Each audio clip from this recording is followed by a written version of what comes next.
সাংবাদিক দিলৱাৰ হুছেইনৰ মুক্তিৰ দাবীত শিৱসাগৰত কংগ্ৰেছ আৰু ৰাইজৰ দলৰ পৃথকে পৃথকে প্ৰতিবাদ। আইনৰ অপপ্ৰয়োগেৰে সাংবাদিক দিলৱাৰ হুছেইনক আৰক্ষীয়ে গ্ৰেপ্তাৰ কৰাৰ পিছতেই সমগ্ৰ অসমৰ সাংবাদিকসকলে প্ৰতিবাদ অব্যাহত ৰখাৰ সময়তে শনিবাৰে শিৱসাগৰত জিলা কংগ্ৰেছ আৰু ৰাইজৰ দলে প্ৰতিবাদ সাব্যস্ত কৰে। জিলা কংগ্ৰেছৰ কাৰ্যালয়ৰ সন্মুখত প্ৰতিবাদ সাব্যস্ত কৰা শিৱসাগৰ জিলা কংগ্ৰেছে মুখ্যমন্ত্ৰী হিমন্ত বিশ্ব শৰ্মাই অসমৰ ৰাইজৰ ওপৰত শাৰীৰিক আৰু মানসিক অত্যাচাৰ অব্যাহত ৰখাৰ লগতে সংবাদ মাধ্যমৰ মুখ বন্ধ কৰাৰ প্ৰচেষ্টা গণতন্ত্ৰৰ বাবে শুভ লক্ষণ নহয় বুলি অভিহিত কৰি সমগ্ৰ ঘটনাক ধিক্কাৰ আৰু গৰিহণা প্ৰদান কৰে।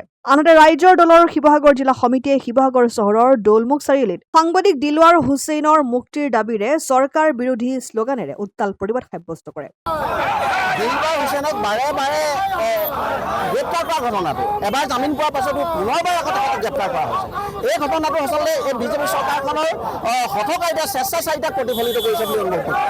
এই এপেক্স বেংকৰ কেলেংকাৰীৰ লগত বিজেপি দলৰ ব্যাগুম নেতা জড়িত হৈ আছে আৰু সেইকাৰণে আচলতে তেখেতসকলে এই কেলেংকাৰী ঢাকি ৰাখিবৰ কাৰণে আচলতে দিলৱাৰ হুছেইনক গ্ৰেপ্তাৰ কৰা। সাংবাদিকৰ ওপৰত এই নিৰ্যাতন অতি শীঘ্ৰে বন্ধ হ'ব লাগে। হিমন্ত বিশ্ব শৰ্মাক আমি সকীয়াই দিছোঁ।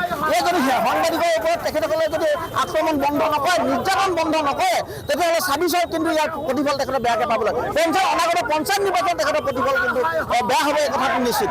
সেয়েহে আমি আজি আমি ৰাইজৰ দলে শিৱসাগৰ সমষ্টিয়ে আজি জিলা সমিতি আজি ইয়াত প্ৰতিবাদ সাব্যস্ত কৰিছোঁ আৰু সৰ্বস্তৰ ৰাইজ ওলাই আহিছে। ইয়াৰ কথাটো এই প্ৰমাণিত কৰিছে যে এই চৰকাৰখনৰ প্ৰতি আমাৰ সকলোৱে ক্ষোভ আছে আৰু এই অতি শীঘ্ৰে সাংবাদিকৰ নিৰ্যাতন বন্ধ কৰক। এই চৰকাৰখন ক্ষমতালৈ অহাৰ লগে লগে সাংবাদিকৰ অবিৰতভাৱে নিৰ্যাতন চলিছে।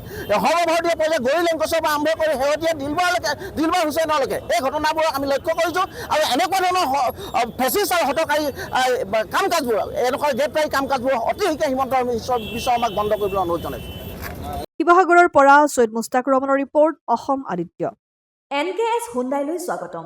নৰ্থ ইষ্টৰ প্ৰথম GDSI 2.0 ফিচাৰ্ছ ডিলাৰ হৈছে NKS হুণ্ডাই। অত্যাধুনিক সা সুবিধাৰে তৈয়াৰী মষ্ট আপডেটেড হুণ্ডাই ডিলাৰ এতিয়া ডিব্ৰুগড়ত। আমাৰ NKS হুণ্ডাই ডিলাৰত open sales consulted room, customer ৰুমৰ লগতে পুৰণি গাড়ীৰ এক্সচেঞ্জ ফেচিলিটিও ৰখা হৈছে।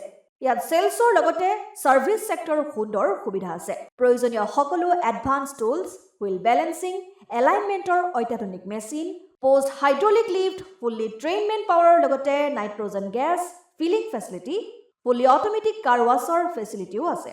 লগতে NKS হুণ্ডাই ডিলাৰে কাষ্টমাৰসকলৰ সুবিধাৰ্থে মোবাইল ছাৰ্ভিচ ভেনৰো ব্যৱস্থা ৰাখিছে, য'ত হাইড্ৰলিক লিফ্ট, ৱাছিং facility, wheel balancing, tyre pressure check কৰাৰ লগতে বহুখিনি সুবিধাই উপলব্ধ আছে। NKS হুণ্ডাইলৈ আহক আৰু সুবিধাসমূহ গ্ৰহণ কৰক।